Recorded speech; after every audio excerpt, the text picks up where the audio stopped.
ખેતરોના ટીપણ છે, દરેક ખેતરોના ટીપણ છે જ. એમાં બાજુમાં ક્યાંય સરકારી ખરાબો છે, તો સરકારી ખરાબાનું ટીપણ હોય કે ન હોય, અને હોય તો એનું મેળવણું કરવું જરૂરી છે કે નહીં?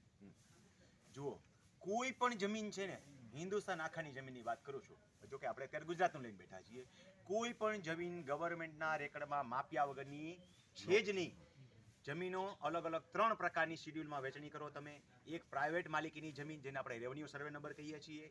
2 ટ્રાવર્સ તરીકેની જમીન, અને સરકારી ખરાબા અને ગૌચરી ભેગું જ આવી જાય એ પ્રકારની જમીન. 3 જંગલ ખાતાની જમીન. ત્રણેયના માલિકી એક અલગ અલગ છે. એકના જનરલ પ્રજાના માલિકી એક થયા, પ્રાઇવેટ પ્રોપર્ટી. બીજી સરકારની, એટલે જંગલ ખાતાની સેન્ટ્રલ ગવર્મેન્ટની પ્રોપર્ટી થઈ. અને ત્રીજી જે છે રાજ્ય સરકારની પ્રોપર્ટી થઈ. એટલે બધાના ટીપણ હોય જ. ટીપણ વગરની એક પણ જમીન હોય નહીં. સરકારી ખરાબાનું આખું ટીપણ કહેવાય. આખો એક જ સર્વે નંબર. મને આ છે, અમે 142 નીકળો એટલે આખે આખો 142 વાં બધે નીકળે. બરોબર છે? આખે આખો સર્વે નંબર થયો. ક્યાંક એવું બને કે ના 2 કટકા કરેલા હોય, મોટી સીમ હોય તો, પણ એ આખો સરકારી સર્વે નંબર થયો.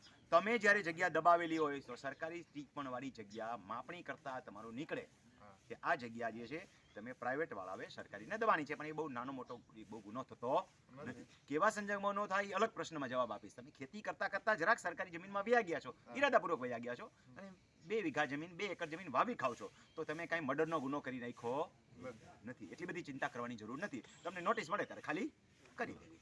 સામાન્ય રીતે આવા સંજોગોમાં નોટિસ પણ મળતી નથી. રહેમ રાહે વાપરવા દઈએ છે, એમ સમજવાનું છે. હક નથી આપણો, રહેમ રાહે વાપરો છો.